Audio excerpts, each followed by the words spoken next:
Around Kansas, brought to you by Tarwater Farm and Home. Come on by, we'll treat you like family. Well, this is my favorite part of the Dickinson County Historical Museum, and you'll recognize the figure, the bust of Wild Bill Hickok just behind me here, and there are several artifacts connected with his time here in Abilene.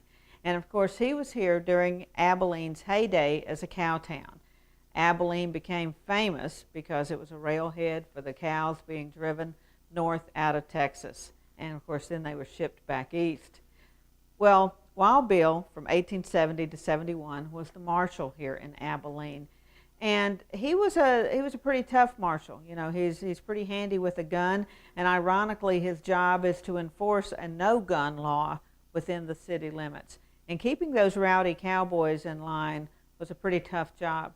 Now, one of the most controversial incidents of his entire career happened here in Abilene, and that's when he was responding to a disturbance involving Phil Coe. And in the process of handling that disturbance, one of his deputies came up behind him unexpectedly, and he wheeled around and shot his deputy and killed him. It was a very unfortunate accident, definitely an accident, and he was the last man that Bill Hickok killed. And after a short time there, he was relieved of his duties here, and of course he'll go on to 1876 to Deadwood, where he will be killed in a card game in Deadwood. Abilene is at the very head of the Chisholm Trail, probably the most famous trail for moving cattle during the heyday of the cowboy era. And it owes that prominence along the cow towns to Joseph McCoy. Now, McCoy came to Kansas and was going to make his fortune moving cows from Texas back east. The demand for beef after the American Civil War was tremendous in the Northeast. So he was going to take advantage of that, and all the new railroads coming through and all those cows, those longhorns who lay in Texas, all we had to do was get them up the trail, get them on the railroads, and ship them back to be slaughtered. So that was his plan. And Abilene was just a little village, if that, you know, just a few sod houses and a handful of businesses before McCoy picked that to be the railhead, the trailhead for the movement of the cattle. And Jesse Chisholm, ironically, the man who gave his name to the Chisholm Trail, never moved any cattle. He owned a little trading post there near Oklahoma City, part of the Cherokee Nation, and acted sort of as a guide for people going along that way, but he never traded cattle himself. And it's just ironic that the most famous cattle trail bears his name. I'm so sad that we are here at the Dickinson County Museum on a day when my friend Jeff Sheets, who's the director, has a rare time off, because I'd love to be able to visit with him about what a great job he's done with these displays. And one of the best is behind me here, and it's the early exploration of what is going to become Kansas at one time. You know, this was part of the Louisiana Purchase. So in 1803, when President Jefferson buys this from France, you know, one of the reasons this was such a valuable area was the fur trade. And the French had valued it for the fur trade. And they've got this great beaver hide on the wall, and then the beaver hat right next to it. Beaver was the currency of the day, furs, but especially beaver. And the streams here in the middle of Kansas were rich with beaver. It's hard for us to imagine that now, but at that time, they would have been everywhere. They would have just been everywhere. And it was just a trapper's dream to come through the middle of the state. So I just thought it was so great that Jeff included this early part of history in the whole area of Dickinson County, because it's one that we don't normally associate with this part of the state. Valley Vet Supply is devoted to providing information and professional quality products at reasonable prices. Valley Vet Supply. This segment is brought to you by Brown Chevrolet Buick in Wamego, just a short drive down the Yellow Brick Road. Really wonderful exhibit here at the Dickinson County Historical Museum on the railroad's impact on this community and the entire West, not just on Abilene. But this great poster that the Atchison, Topeka, Santa Fe Railroad sent to Europe, advertising for people to come to America and settle lands along the Santa Fe. So the Santa Fe Railroad is going to carry culture, it's going to carry civilization throughout the Southwest, and this was a great place to start. And for those teeming masses of Europeans who had outgrown the land and had very little opportunity, this truly was the promised land, the land where dreams could come true. The American dream really has its birth right here in the West, and Kansas is literally at the heart of it. So we were talking about a lot of those communities before on other episodes, you know, the Czech communities, the German communities, the Swedish communities, the Russian communities. The reason we have those is because of ads like this that the Santa Fe Railroad, the Atchison, Topeka, and Santa Fe sent to Europe, just begging for settlers and promising them land out here. And of course, the railroad means everything to Abilene.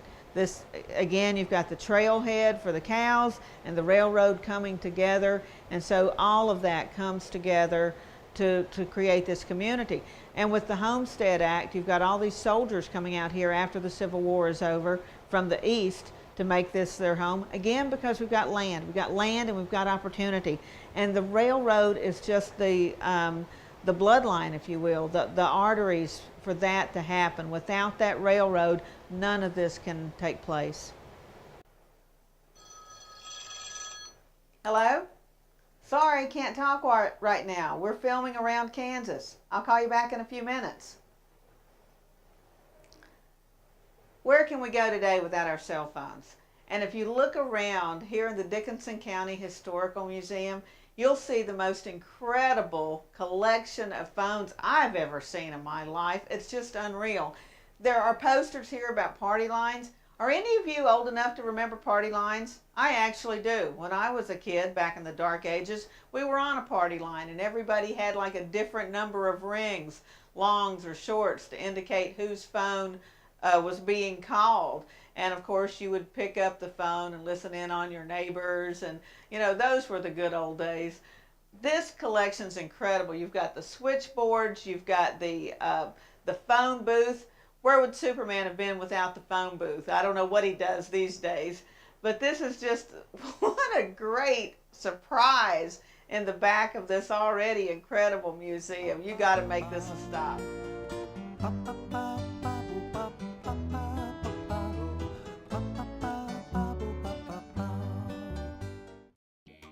The Kansas Wheat Innovation Center in Manhattan is rediscovering ways to get improved varieties and new genetics in the hands of farmers faster. Grower-led and checkoff-funded research initiatives are bringing about positive change. This grassroots leadership provides a strong voice in Topeka and Washington, D.C. Now is the time to partner with Kansas Wheat in moving wheat forward. Kansas Wheat Commission and Kansas Association of Wheat Growers.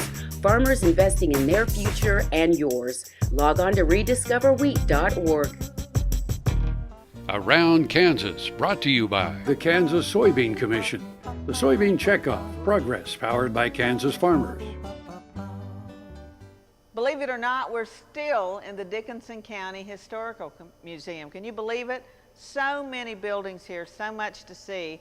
And a few minutes ago, we looked at the evolution of the telephone over the years, and now you can see the evolution of farm equipment, you know, from the wagons to we've got a patrol car over here.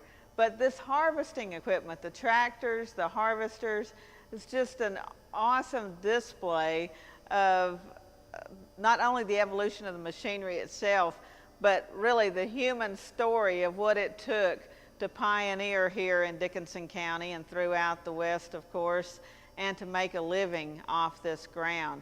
It's a really wonderful exhibit, and again, the Dickinson County Historical Society has gone to great trouble to keep this all together. There's an exhibit of the different varieties of barbed wire. Who knew?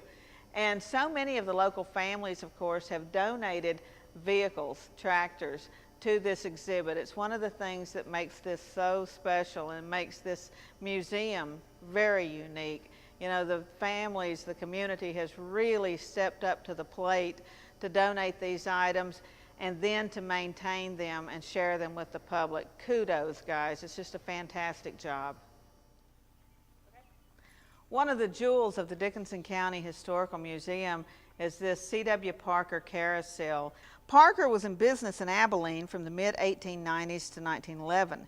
At that time, after a dispute with the city of Abilene over property lines and land use, he moved his company to Leavenworth, Kansas. During the decades that followed, he was the undisputed amusement king and was the nation's largest owner of private railroad stock. Production kept up at a steady pace until the Depression that came after the market crash in 1929. Parker died in 1932 at the age of 68 in Leavenworth, leaving scores of his marvelous county fair style carousels as his legacy. It's been painstakingly restored to its former glory, so not only is this on the National Register of Historic Places, you can still ride it. So the whole community can come together right here and enjoy these restored masterpieces of amusement.